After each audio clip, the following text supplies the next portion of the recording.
Mon Seigneur et mon Dieu, je crois fermement que tu es ici, que tu me vois, que tu m'entends. Je t'adore avec profonde révérence.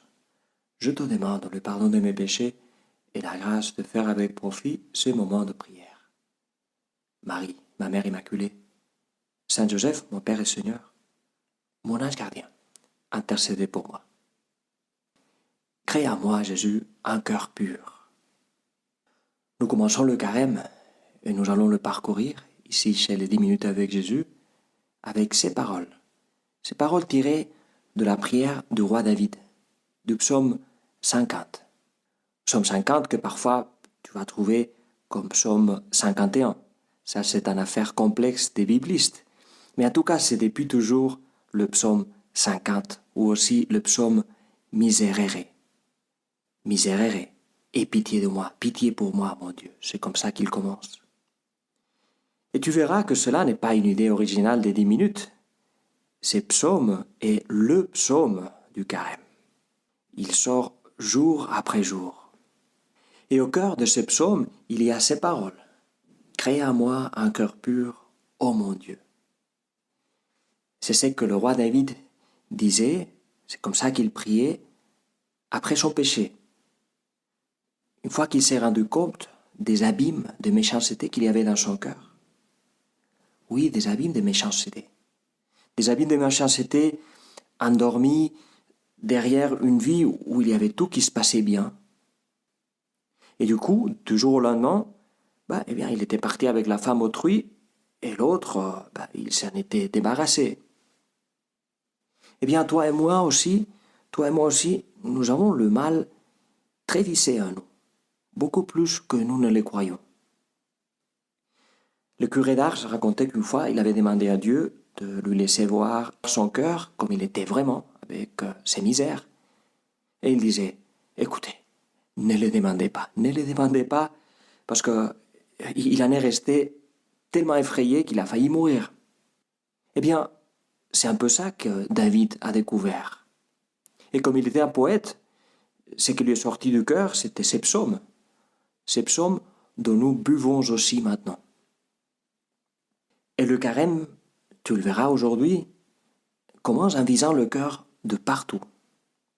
D'abord, le prophète Joël. Maintenant, oracle du Seigneur, revenez à moi de tout votre cœur, dans le jeûne, les larmes et le deuil. Déchirez vos cœurs et non pas vos vêtements. Ensuite, le psaume. Créez en moi un cœur pur, ô mon Dieu. Et enfin, Jésus, dans l'Évangile, nous dit, quand tu fais l'aumône, ne fais pas sonner la trompette devant toi. Quand tu jeûnes, ne prends pas un air abattu. Fais tout pour ton Père Dieu, qui voit au plus secret. Ton Père qui voit ton cœur. Et donc Jésus, crée en moi un cœur pur. Crée en moi un cœur pur. David le dit avec un verbe qui, dans la Bible, n'a que Dieu comme sujet. Créer, bara en hébreu. C'est le même verbe avec lequel la Genèse commence. Crée en moi. Crée en moi, Seigneur, parce qu'il n'y a que toi qui peux le faire. Seulement toi peux créer en moi un cœur pur. Et c'est quoi un cœur pur? C'est quoi le cœur pur que je peux te demander, Jésus, que tu peux me donner? C'est pas le cœur immaculé de Marie, parce que moi par contre, j'ai les fardeaux de mes péchés. C'est pas ton cœur plus qu'immaculé, ton cœur de Dieu. Quel peut être le cœur pur chez quelqu'un comme moi? Eh bien, je me disais, un cœur qui ne veut pas que le mal s'attache sur lui. Un cœur qui veut se détacher du mal, qui veut se détacher de ce qui me rend amer, de ce qui m'irrite, de ce qui me met hors de moi. Et ça, pas à cause d'une sorte d'obsession pour assurer que j'ai les mains propres, comme, je sais pas, tu auras fait l'expérience quand on a quelque chose d'un peu collant entre les mains, et on est mal à l'aise parce qu'elle reste encore un peu collante. On les lave une fois et une autre et ça reste encore collant. Eh bien, non, c'est pas simplement ça. C'est plutôt l'attitude d'un cœur qui veut se détacher de tout ce qui l'éloigne de Dieu et des autres. C'est un cœur qui veut récupérer l'innocence. Peut-être tu penses, eh bien, l'innocence, je l'ai perdue déjà, je l'ai perdue il y a longtemps. Eh bien, mais tu peux la reconquérir. L'innocence vient comme le mot, comme d'autres mots du latin, non nocere, c'est-à-dire ne pas être nocif, nuisible, ne pas faire de mal. Dieu est comme ça, Dieu est innocent.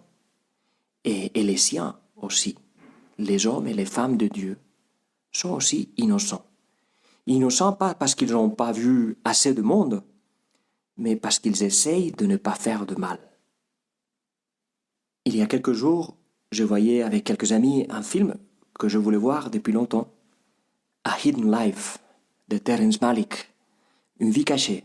C'est un film un peu long, mais fantastique, sur le bienheureux Franz Jägerstätter, un fermier autrichien qui s'est refusé de jurer fidélité à Hitler et qui a payé avec sa vie. C'est un film avec une photographie et des paysages fantastiques, mais surtout le paysage intérieur d'un cœur. Les paysages intérieurs qui se dessinent peu à peu au long du film. Et c'est un cœur qui ne veut pas que le mal s'attache sur lui. Il y a 1000 voix, celle du curé, celle de l'évêque, celle du maire, celle du juge, de l'avocat, qui lui disent « Mais à quoi bon ton sacrifice ?» Son sacrifice de s'opposer, de ne pas vouloir jurer fidélité au Führer. À quoi bon? Qu'est-ce que tu vas changer dans cette guerre? Qui s'en fiche? À quoi bon? Et par contre, regarde ta femme, tes filles qui vont rester toutes seules. À quoi bon? La seule qui ne lui donne pas de raisons, c'est sa femme. Bon, au début, oui, mais ensuite, elle ne lui donne plus de raisons. Franziska. Franziska, comme Franz, hésite entre une chose et l'autre. Qu'est-ce que je dois faire? Et la seule chose qu'elle lui dit, c'est que je veux ce que tu veux. Je veux ce que tu veux. Et attention, parce que ce n'est pas quelque chose qui lui sort automatiquement. On voit qu'elle se rebelle, qu'elle se révolte. Mais on voit aussi comment elle accepte. À quoi bon? Qui s'en soucie? Eh bien, la réponse qui reste implicite, c'est Dieu. Dieu s'en soucie. Franz est aujourd'hui bien heureux, un martyr reconnu par l'Église. Sa femme, Franziska, en 2007, à ses 94 ans, avec ses 4 filles, était là lors de la béatification. Et tout le monde était ému de voir comme Franziska embrassait la relique de son mari, qui bientôt, si Dieu le veut, sera un saint. Qui s'est soucié de son sacrifice? Dieu. Et pas seulement Dieu. C'est pour ça que le film finit avec cette citation de George Eliot, qui a donné le titre du film. Le bien croissant du monde dépend en partie d'actes insignifiants pour l'histoire. Et si les choses ne vont pas pour vous et moi aussi mal qu'elles auraient pu aller, nous en sommes redevables en partie à ceux qui ont vécu fidèlement une vie cachée et qui reposent dans des tombes délaissées. Avec un cœur pur, que peut-être seulement Dieu voyait. Et donc Jésus, moi aussi, j'aimerais un cœur qui ne se laisse pas contagier par le mal, qui ne veuille pas que le mal s'attache sur lui. Un cœur pur qui veut prier, jeûner et faire l'aumône dans le secret, comme tu nous dis, où seulement notre Père Dieu le voit. Prière, pénitence, aumône. Je te suggère une façon d'unir ces 3 fibres fondamentales du carême à partir de quelque chose que Saint José-Maria disait. Il disait que la mortification la plus précieuse, le jeûne le plus précieux, est celui qui rend la vie plus aimable aux autres. L'aumône de rendre la vie plus aimable aux autres.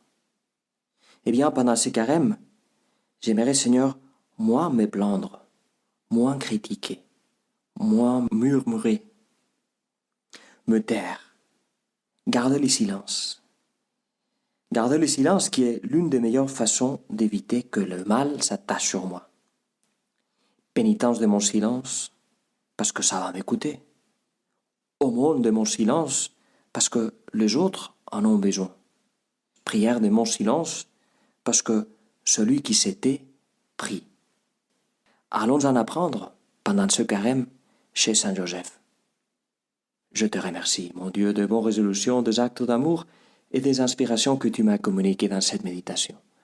Je te demande de m'aider à les mettre en pratique. Marie, ma Mère Immaculée, Saint Joseph, mon Père et Seigneur, mon ange gardien, intercédez pour moi.